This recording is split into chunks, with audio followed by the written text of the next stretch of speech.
Hi guys. So I was at the airport a couple weeks ago and I was trying to find something to read on the plane and I came across this magazine, caught my eye, Fine Home Building. At the top it said 4 layers of a high performance wall. High performance wall. So I said, let's see what they have. So I bought the magazine and I got in the plane and I started reading and this is what I found.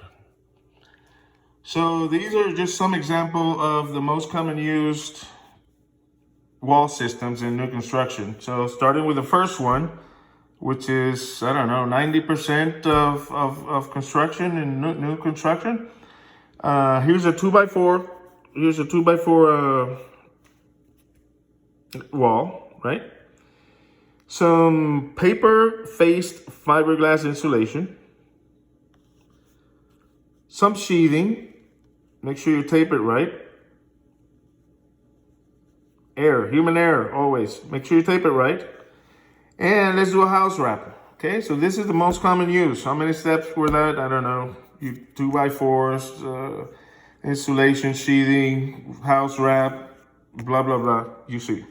So there's this guy, he said, no, I want to do it better. So he started doing this type of wall, which is a mineral wood batt insulation on a 2x4 wall, right?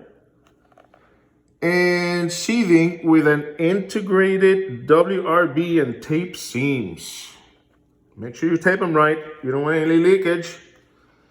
Top of that, now you got to put some furring strips to be able to attach your clapboard siding. Okay? But no, there's this guy who wants to do better. So let's go ahead. And that same 2x4 wall, let's go ahead and just do some dense packed cellulose insulation.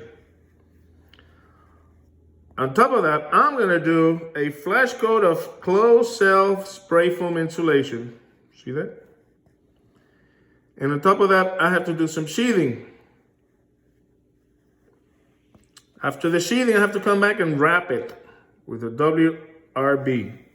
Make sure you tape and install all those steps correctly because you don't want any leakage or anywhere for water to filter into those 2x4s or that insulation or that wood or that sheathing and start rotting or creating mold, right?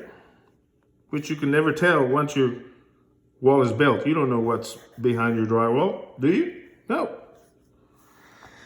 And finally, this is the highest performance wall they're talking about. Here we go. 2x4, unfaced fiberglass batten insulation,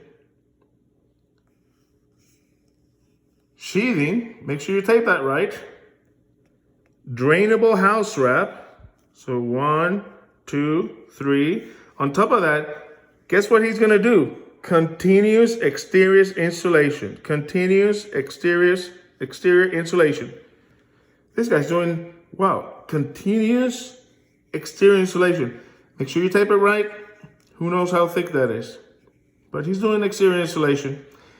Now you don't have anything to attach your clapboard to, so you have to add some furring strips. So I don't know how many steps there are. So 1, 2, 3, 4, 5, 6, 7 steps at least. You know what are the possibilities of human error? Or guess what? They put the sheathing and that week it rained. So your house soaked in wood, your wood. Next week it dried up. They gotta keep working. So let's go ahead and wrap the house with a house wrap while your sheathing is still wet. How about that? That's great.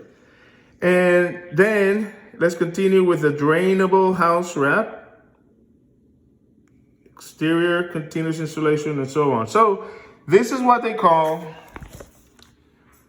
layers of high performance walls. Even going this far, you will never get to the performance of a Fox Blocks wall.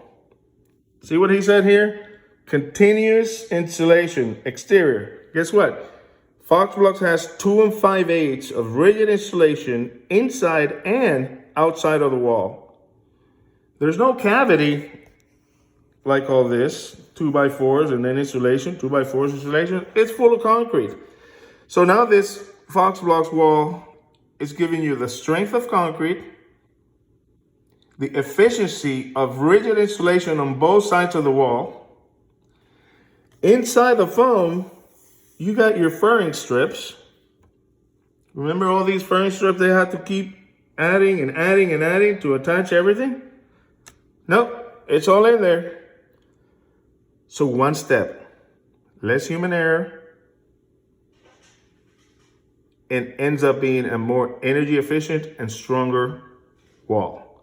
And this principle, so this is a mock-up, a little scale of the forms. You fill that with concrete. You have rigid insulation on both sides of the wall. And this plastic right here is your ties inside the foam to attach your drywall and your exterior finish. And this same principle applies to any structural, commercial or residential. So as the codes change and make it more stringent and require more energy efficiency and codes get increase, why do we keep adding steps to the same old technology? The more steps, the more probability of human error. When you can simplify your build with a Fox Blocks insulated concrete form wall, have the strength of concrete and the energy efficiency of the rigid insulation on both sides. So that's what I do. I help people achieve their dreams by building structures that are gonna outlive generations. No mold, no rot, no shifting, no crackling. That's us.